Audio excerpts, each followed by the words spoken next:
Amigos, nos encontramos con Eugenio de Medina y Pedro Franque, que nos acompañan esta mañana, y como conversamos fuera de cámaras, a veces, señores, gracias por estar con nosotros, Cupido ataca pues con la fuerza de un misil, en realidad, sobre todo si es que uno está en el Ministerio de Defensa, ¿no? O sea, ya no es flechazo, sino un bazucazo, claro, el bazucazo del amor, pero... bromas aparte, y siempre pues es morbo, ¿no? Casi que aflora de manera natural en noticias como esta del ministro de Defensa, que ha puesto a su cargo a disposición. ¿Es grave el problema como lo vemos, o ya pues ya no se puede pues ni siquiera uno ni enamorar, Eugenio? ¿Es así de complicado entrar al sector público en el Perú, o sí está mal pues? O sea, está mal que el ministro se... Bueno, primero un gusto de compartir contigo y con Pedro esta mesa. En realidad podríamos decir que este es un ministro que ha salido en defensa del amor, ¿no es cierto? Claro. Y de defensa. Por eso no podemos decir el eslogan completo porque ya es horario de protección al menor, pero en realidad no quiere la guerra. Sí, efectivamente. ¿No? Yo creo que es un tema que lo has enfocado adecuadamente. En lo personal, yo no le veo la gravedad de que sea un acto político, digamos, grave. Acá no hay un dolo probado, un acto de nepotismo, como si hubiera él conocido a la señora antes. Y el ministro, pues como cualquier mortal, a mi juicio al menos, tiene todo el derecho de tener una vida personal. Es obviamente una persona como cualquiera de nosotros, ¿no? Aquí, Pedro, lo que hay que ver ya, digamos, bromas y sacándonos los calores aparte, es la secuencia de hechos, ¿no? O sea, en qué momento entra, ¿no?, la señora o señorita asesora, en qué momento, si se quiere, ahí sí es relevante en qué momento se inicia la relación y en qué momento se le sube de sueldo, ¿no? De eso estamos hablando, porque claro, ahí el resto ya pertenece pues a la intimidad de los aludidos, ¿no? Como tú dices, nadie está libre de caer presa del flechazo de Cupido. Ni el ministro de Defensa se puede defender de la flecha desarmado, de Cupido. completamente desarmado. Y bueno, a veces pues pasa en la oficina también, ¿no? Claro, el ministro es como cualquier mortal y bueno, puede verse enamorado de su asesora, bueno...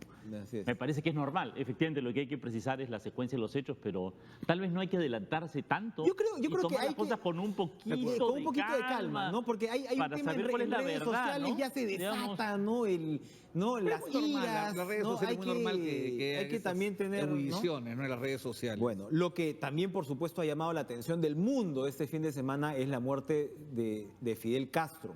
Ustedes sí. Pasó lo de defensa, además tiene que ver con que ahora está el viaje a Chile, ¿no? Y el tema de la relación de Perú con Chile siempre ha sido, pues, digamos, cuando uno habla de la defensa nacional, Chile sale automáticamente como el principal tema, ¿no? Sí.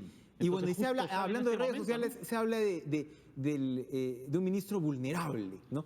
Que no dice también, yo creo que va por otra cosa. No se puede tener un ministro de defensa vulnerable.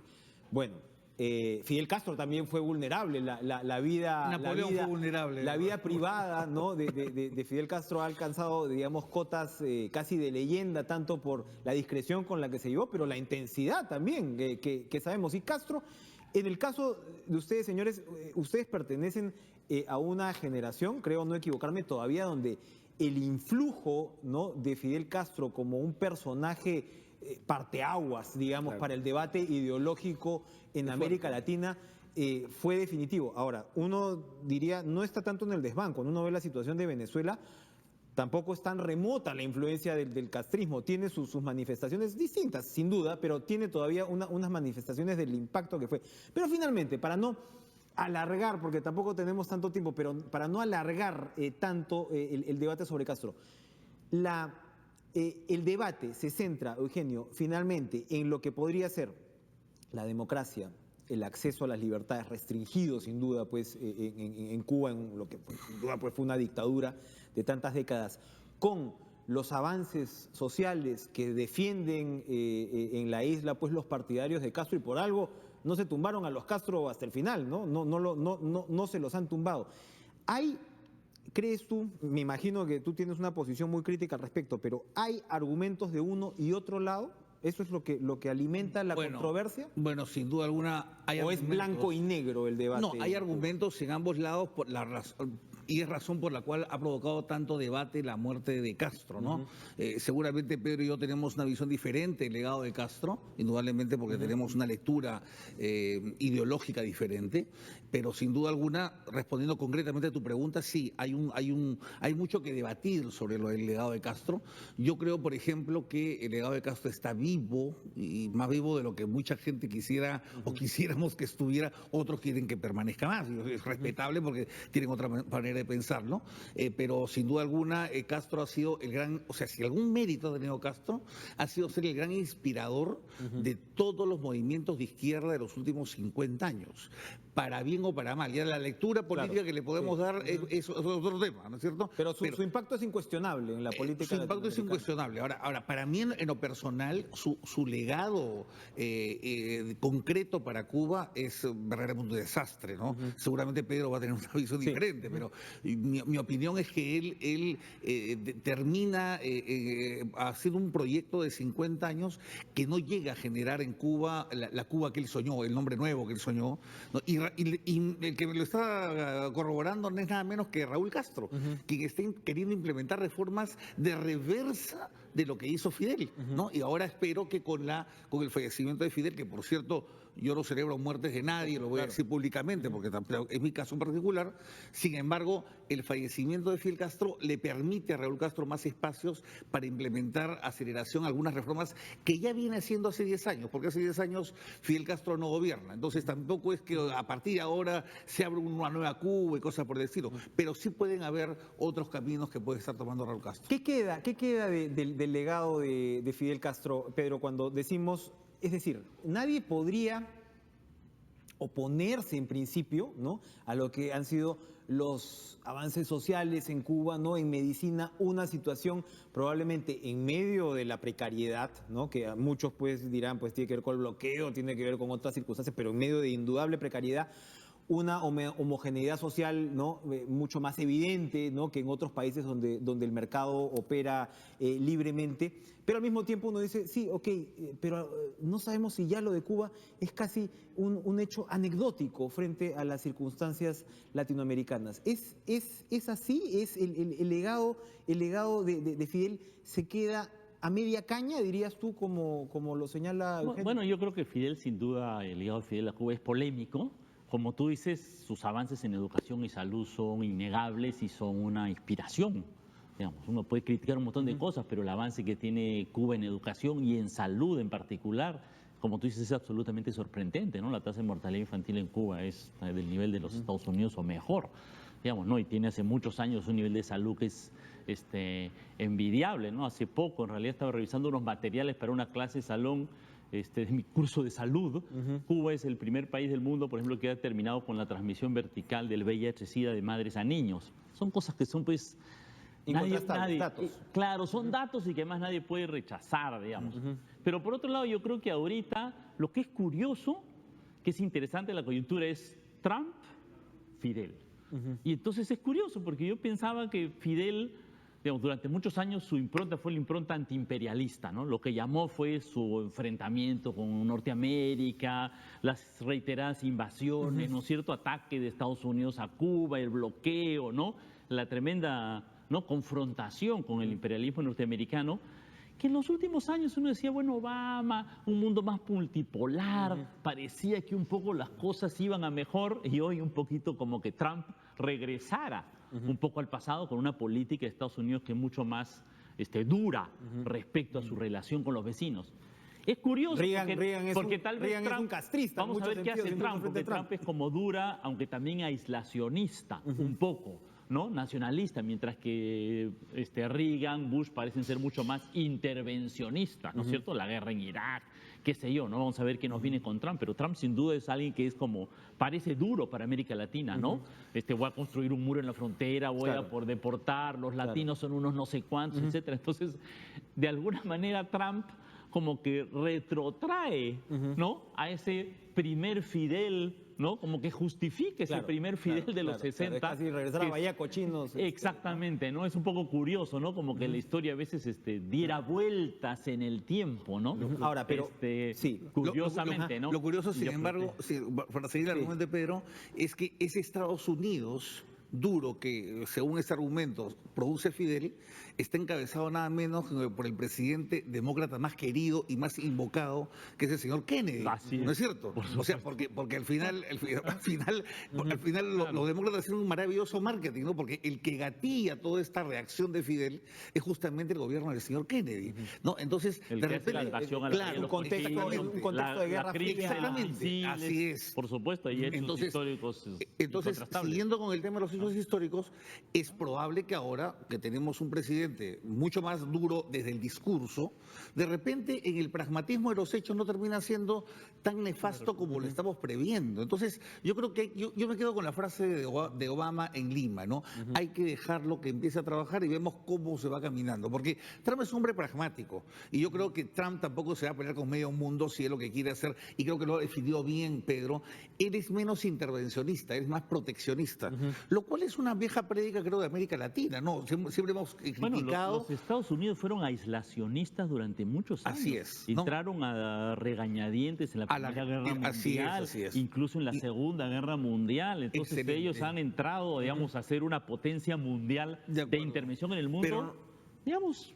Claro, hace poco, hace 60 años, digamos. Así es, históricamente hace poco. Y ese es el mundo que ha defendido Obama.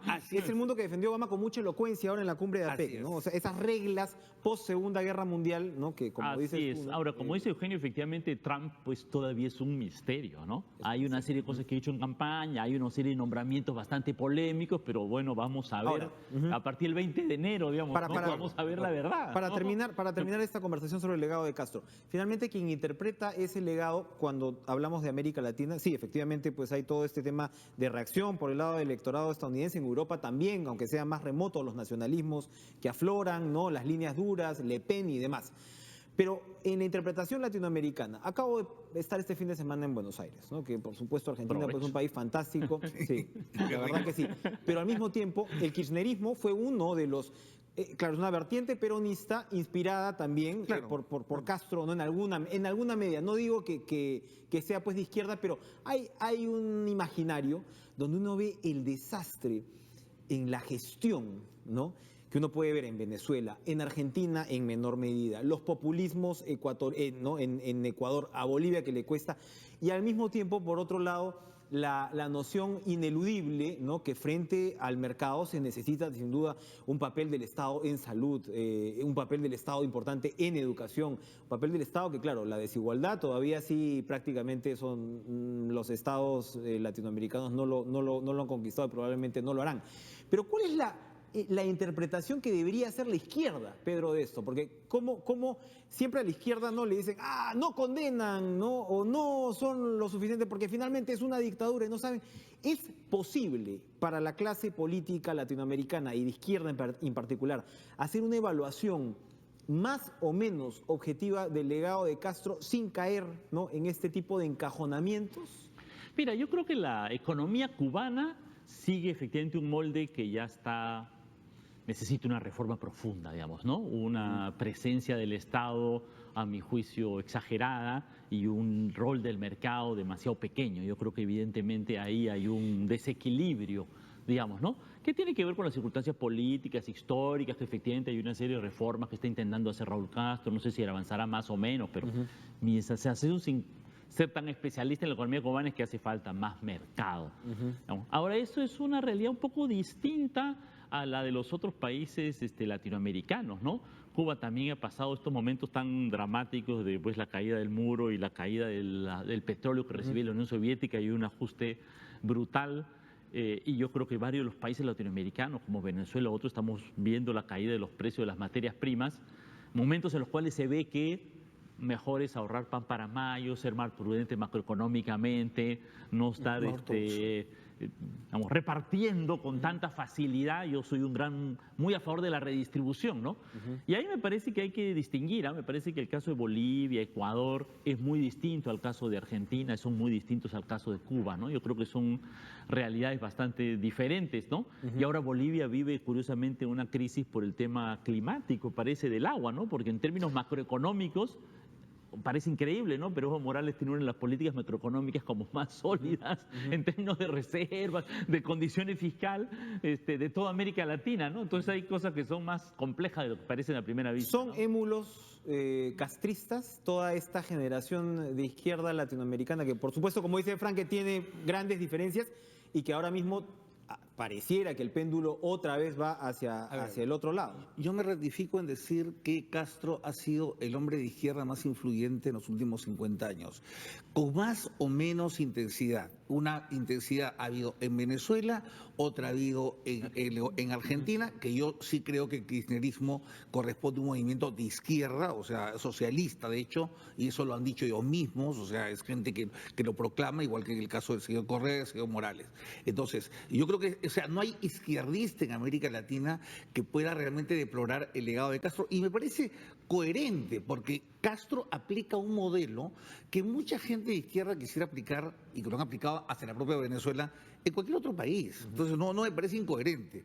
Lo que yo creo es que hay que analizar, y me parece que el gran análisis tiene que ver con lo siguiente, más allá incluso, y mira lo que voy a decir, más allá incluso con la polémica de democracia y dictadura, ¿ya? Yo creo que la gran polémica que tenemos que entrar en algún momento los intelectuales es a tratar lo siguiente: ¿qué cosa valida a un gran político, un gran gobierno? ¿Su impronta de ese discurso o el legado de los hechos que deja en sus países? O sea, el paso de por ejemplo, Margaret Thatcher, que mucha gente la puede repudiar, ¿tuvo un paso positivo o negativo por Inglaterra? El caso de Ronald Reagan, lo mismo. O sea, ¿qué cosa dejaste para que la gente a la que tú gobiernas esté mejor? La distancia entre la retórica y la gestión. En esa prueba ácida, yo creo que Castro no la va a pasar, en mi opinión. ¿No es cierto? Pero se abre un debate. Un remate, Pedro, que nos tenemos que ir. Sí. Creo que un tema aquí de Fidel y esta evaluación que hacemos es América Latina. Tiene un solo modelo, puede evaluarse con una sola plantilla. Yo creo que ese error comete Fidel en los 60, cuando trata en algún momento de replicar revoluciones y se equivoca. Y yo creo que sigue siendo un error hoy. Yo sigo pensando que América Latina, desde luego, tiene cosas en común, pero tiene una gran diversidad, y yo creo que evaluar a todos con la misma mirada, yo creo que es un error. Yo creo mucho en las evaluaciones nacionales, en los destinos nacionales, en las historias nacionales. Yo creo que cada país tiene lo suyo. Y Cuba, bueno, tendrá que resolver sus problemas y también evaluará lo positivo y lo negativo. Y que tiene que ver con todo el legado de Castro, ¿no? Y que tiene que ver con el precio del commodity que exporte cada uno también. Ahí hay una verdad. Todos somos económicamente dependientes. No hay nada que hacer. Gracias, Eugenio, Pedro, por estar con nosotros. Ya discutiremos durante la semana, por favor, el tema de presupuesto, que seguramente el martes ya sabremos, ¿no? Y estableceremos pues ya una decisión del Ejecutivo.